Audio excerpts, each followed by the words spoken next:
Okay guys, it finally happened. The Venator finally got nerfed. And we got some news about the legendary Aphelion gun. Let me break down everything that's new in this latest update. Alright, so the first change we got actually affects the deadline, the brand new mine we got in the Northline update. The one that you put down and it takes some time and then it does a lot of damage. You've probably seen a lot of videos and TikToks of people zipping onto rocketeers and bastions and placing one down. Well, this fun little mine now is a little bit harder to get a hold of. Its price and sell price increased and the crafting recipe is also a little bit more expensive now, costing 3 explosive compounds and 2 arc circuitry instead of 2 explosive compounds and 1 synthesized fuel. The deadline trader stock also decreased from 3 to 1. So yeah, you should probably start buying them pretty much, off cooldown, just so you can have a lot of them all the time. I guess that Embark didn't want people to kind of cheese PvE with the deadline mine, because yeah, you could basically pretty cheaply take out big arc enemies with the deadline quite easily as well. And next up we got a small change to the arc power cell, which cell value went from 640 to 270 coins. I don't really know why that was necessary. I guess they're just trying to stop our grind for no reason. This economic disaster continues with the launcher ammo, which we could previously buy 10 of for 6,000 coins, but now 6 for 4,500 coins. So basically now we pay 750 bucks for each shot, when before we paid 600. Truly criminal behavior. At least the sell value increased by 50 coins. However, you will no longer need a blueprint to craft your launcher ammo, but they also changed the crafting recipe. It used to be 4 metal parts and an explosive compound, whereas now it is 1 whole arc motion core and 2 crude explosives, which is pretty insane. You need a whole arc motion core for 6 launcher ammo.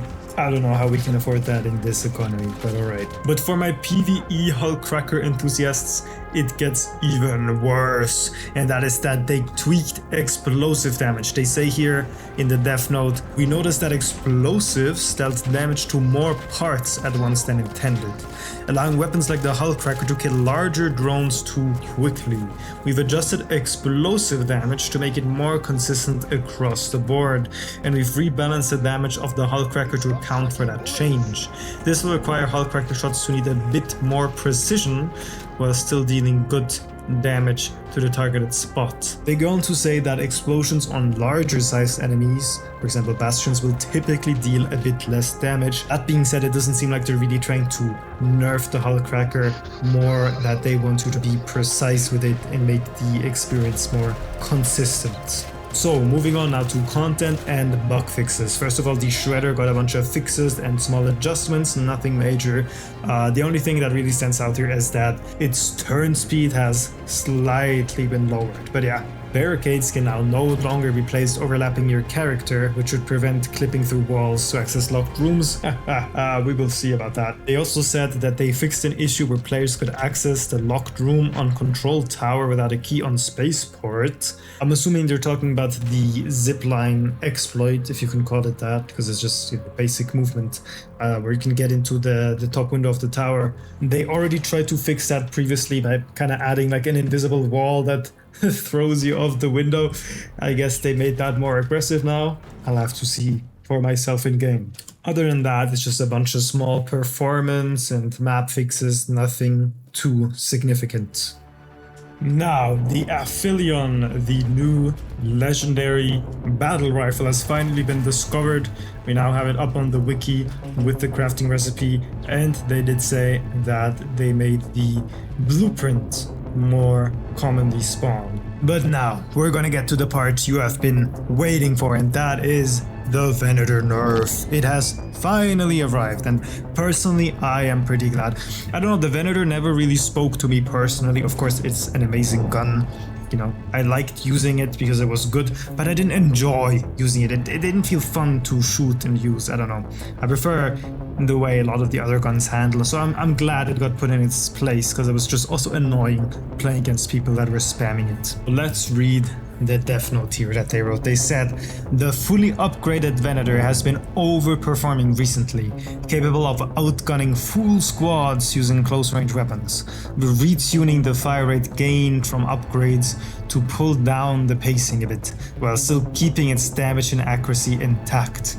And this should encourage players to take some more time with their shots rather than mag dumping the first poor soul they encounter. Wow, who wrote this? This is this is such poetry. It's written from the heart, truly.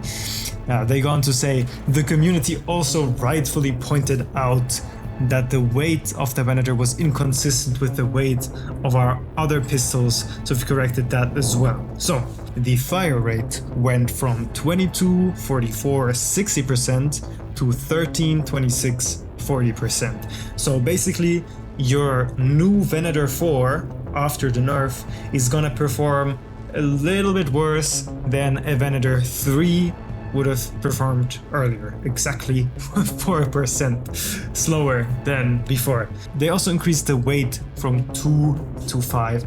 I don't think this nerf is, overcooked. It seems pretty fair, it seems pretty balanced. But keep in mind, everything else about the weapon is completely untouched, and a Venator level 1 still performs exactly the same as before. I do hope that this is gonna turn the Venator from kind of like your all-around tool to really just like your scythe pistol for close range.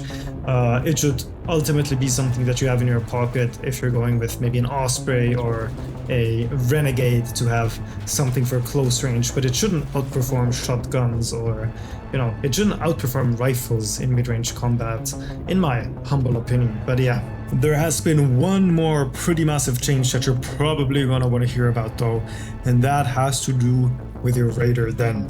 So you're probably aware that in your Raider Den, some of your items like collectibles show up on your shelf. Well, there used to be a limit on how many collectibles would be visible in your Raider's room. They have now pretty much removed the cap, and if you now collect a ton of ducks, you will have a ton of ducks in your Raider Den. So go collect your ducks to reach the maximum amount of ducks and enjoy all your ducks. Please subscribe. I literally only have 40 subscribers and I can't afford a rubber duck IRL.